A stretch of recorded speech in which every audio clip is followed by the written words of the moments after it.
वामन अवतार क्यों लिया? वामन द्वादशी के दिन प्रभु धरती पे वामन अवतार लिए। जिस समय देवताओं का इंद्रासन और स्वर्ग दैत्यों के हाथ में चला गया, उस समय देवताओं की माता अदिति जी बड़ा ही व्याकुल होकर रहने लगी कि हमारे बच्चों को उनका स्थान वापस मिलना चाहिए। कश्यप जी ने कहा कि आपको अगर अपने बच्चों को स्थान वापस दिलाना है तो हे अदिति जी, आपको एक व्रत करना होगा। फाल्गुन श्यामले पक्षे द्वादशाह पयोव्रतः। फाल्गुन मास के शुक्ल पक्ष में द्वादश आपको 12 दिनों तक दुग्धा आहार व्रत रखना है और भगवान विष्णु की उपासना करनी है। अगर पूरे नियम पूर्वक ये व्रत आप करती हैं, पयोव्रत करती हैं, तो आपके बच्चों को उनका स्थान अवश्य प्राप्त होगा। उस समय अदिति जी एकदम नियम पूर्वक उस पयोव्रत का पालन करती हैं, जिससे भगवान विष्णु जी प्रसन्न होकर के और उनको आशीर्वाद देते हैं। उसी समय महाराज अदिति जी के गर्भ में भगवान विष्णु जी वामन रूप में आकर के प्रवेश कर जाते हैं और समय धीरे धीरे बीतता है। भाद्र मास में शुक्ल पक्ष में द्वादशी के दिन भगवान वामन रूप में माता अदिति के गर्भ से अवतार लेते हैं। तम वटुम वामनम दृष्टा मोदमाना महर्षयः कर्माणि कार्यमासाः पुरस्कृत्य प्रजापति। भगवान वामन के रूप में अवतार लेते हैं। अब मैया अदिति जी प्रसन्न होकर के भगवान को सुंदर वस्त्र, सुंदर कोपिन पहनाती हैं। उस समय सारे देवता वामन अवतार का दर्शन करने के लिए आते हैं। ब्रह्मा जी भगवान को एक कमंडलू प्रदान करते हैं और भगवान वामन उंगली के हैं, एकदम छोटे से रूप में प्रभु हैं। ब्रह्मा जी एक कमंडलू प्रदान करते हैं, भिक्षा पात्र दिया जाता है। भगवान के छोटे छोटे चरण हैं, चरणों में छोटी छोटी चरण पादुकाएं हैं, खड़ाऊ हैं। और महाराज ब्राह्मण का सबसे बड़ा संस्कार उपनयन संस्कार।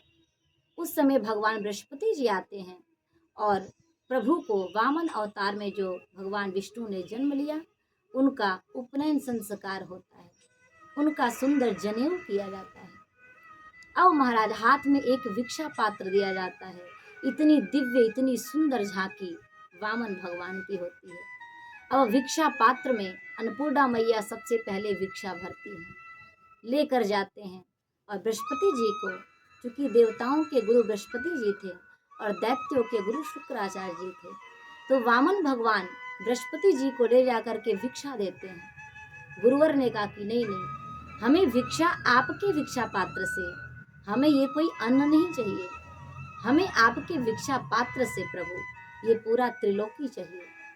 उस समय वामन भगवान राजा बलि के पास गए। राजा बलि नर्मदा नदी के तट पर यज्ञ कर रहे थे। उस समय राजा बलि यज्ञ कर रहे थे। भगवान पहुंचे और बड़ा ही सुंदर प्रभु की झांकी थी। बलि अपने आप को रोक नहीं पाए। उस यज्ञ में जितने ब्राह्मण थे, सबको बलि अपने संग लिए और ले करके भगवान का स्वागत करने गए। स्वागतम ते नमस्तुभ्यम ब्रह्मणि कर्मामते। बलि गए और भगवान की स्वागत में पहुंचे और भगवान की लगे प्रशंसा करने की, आपकी झांकी कितनी सुंदर है, आप कितने प्यारे लग रहे हैं। भगवान ने कहा कि राजा बलि, मैं तो जितना आपके बारे में सुना था, आप तो उससे भी अच्छे व्यक्ति निकले, उससे भी अच्छे दानी निकले। राजा बलि से भगवान एकदम उनकी प्रशंसा के पुल बांध दिए। प्रभु ने कहा, वामन भगवान ने कहा कि आपके ही वंशज हिरण्याक्ष और हिरण्यकश्यप हुए, उनके पराक्रम को भला कौन नहीं जानता। हिरण्यकश्यप के पुत्र प्रहलाद हुए, उनके भगवान की भक्ति को भला कौन नहीं जानता। प्रहलाद के पुत्र विरोचन हुए, जिन्होंने अपना सर्वस्त्र दान दे दिया ब्राह्मणों को, उनको कौन नहीं जानता। और भगवान एकदम बड़ाई की पुल बांध दी। राजा बलि ने कहा कि प्रभु, ये तो आप ब्राह्मणों का आशीर्वाद है, अब हमारी बड़ाई हो गई, तो कहिए प्रभु आप क्या लेने आए हैं। अगर आप गैया मांगे तो मैं लाखों गाय दान में दे दूं, अगर आप स्वर्ण आभूषण मांगे तो आपको ले चल के खजाने में खड़ा कर दूं। प्रभु, आप जो भी आज मांगेंगे, मैं इस यज्ञ को करके इतना प्रसन्न हूँ कि आपको वो सर्वस्त्र मैं देने के लिए तैयार हूँ। वामन भगवान ने कहा, देखिए, आपके जितना बड़ा दानी कोई राजा नहीं और हमारे जितना संतोषी कोई ब्राह्मण नहीं है, इसलिए हम तो बस थोड़ा ही मांगना चाहते हैं और पहले आप संकल्प कीजिए कि जो मैं मांगू आप हमें वही देंगे। राजा बलि ने कहा, प्रभु आप मांगिए तो सही। वामन भगवान ने कहा कि पदानि त्रीणि दैतेंद्र सम्मितानि पदामम, हमको बस 3 पग भूमि चाहिए। राजा बलि ने कहा, 3 पग भूमि? एक तो आप इतने छोटे से बालक हैं, 3 पग में आप भला क्या ही नाप लेंगे, और इसके लिए मैं संकल्प तो नहीं करने वाला।